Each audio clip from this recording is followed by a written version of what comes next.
11 Bible verses to get rid of evil and bad curses. There are specific Bible verses that hold particular power in resisting the evil and bad curses. These verses makes evil and bad curses tremble. If you ever feel attacked by evil and bad curses, declare these verses. Before we start with 11 verse, please like and share the video so your friends and family can stay protected from evil and bad curses. Number 1 James 4:7. Submit yourselves therefore to God. Resist the devil and he will flee from you.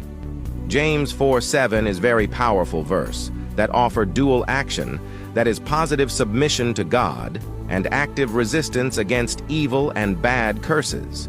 This dual action ensures that a believer is not just passively hoping to avoid sin, but actively engaging in a lifestyle that promotes spiritual growth and protection. Number 2, Ephesians 6:11. Put on the whole armor of God, that you may be able to stand against the schemes of the devil. Let's delve deeper into this verse and its context. Put on the whole armor of God.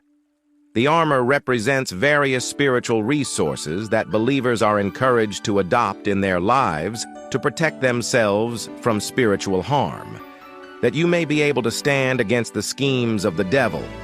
The schemes of the devil refer to various tactics and deceptions that Satan may use to lead believers astray. The devil is portrayed as a cunning adversary, constantly devising ways to undermine faith and moral integrity. Number 3, 2 Thessalonians 3:3. But the Lord is faithful. He will establish you and guard you against the evil one. Let's delve deeper into this verse, the faithfulness of God.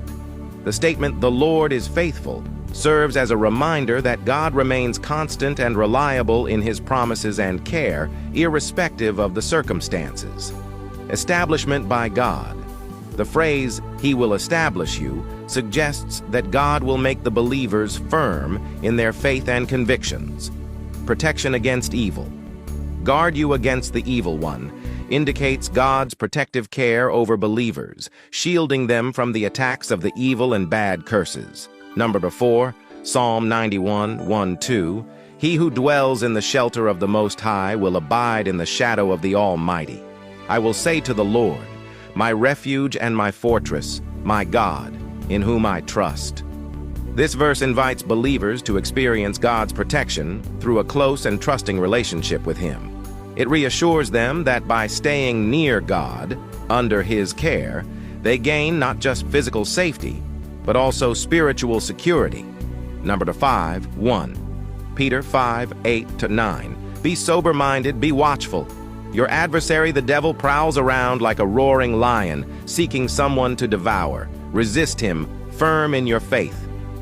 The verses collectively serve as an urgent reminder to Christians to maintain discipline in their spiritual lives. Number 6, Luke 10:19. Behold, I have given you authority to tread on serpents and scorpions and over all the power of the enemy, and nothing shall hurt you.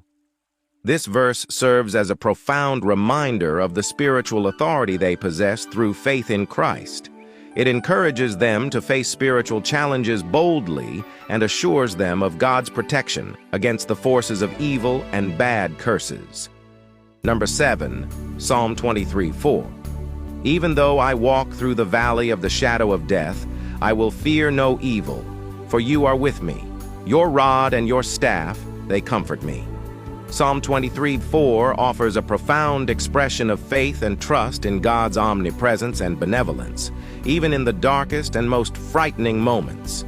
It reassures believers that God's guidance and protection are always at hand, providing peace and security regardless of external circumstances like evil and bad curses.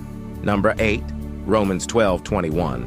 Do not be overcome by evil, but overcome evil with good. Here's a deeper look at its components and meaning. Do not be overcome by evil. This part of the verse warns against allowing oneself to be dominated or defeated by evil, but overcome evil with good.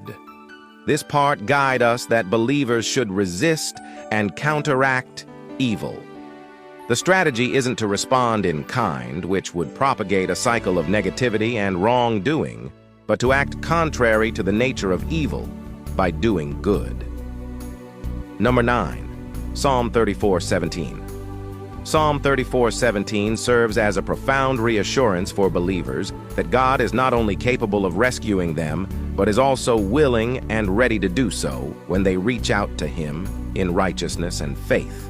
No. 10. Proverbs 19:23. The fear of the Lord leads to life, and whoever has it rests satisfied. He will not be visited by harm. Proverbs 19:23 encapsulates a key theme found throughout the book of Proverbs: the value of living in fear of the Lord. Such a lifestyle is presented as not only morally right, but also pragmatically beneficial, offering protection, contentment, and a true quality of life that cannot be disturbed easily by external troubles like evil and bad curses. Number 11. Isaiah 54:17. No weapon that is fashioned against you shall succeed, and you shall refute every tongue that rises against you in judgment. This is the heritage of the servants of the Lord, and their vindication from me, declares the Lord. Isaiah 54:17 is often cited for encouragement and reassurance, reflecting a deep-seated biblical theme of divine protection and justice for believers. It promises that despite the adversities and opposition they might face, God's people are ultimately secure under His care and justice and will stay protected from evil and bad curses. This verse, like many in Isaiah, aims to comfort and reassure God's people of His unchanging support and defense. Don't forget to like and share the video so your friendly and family member can stay protected against evil and bad curses.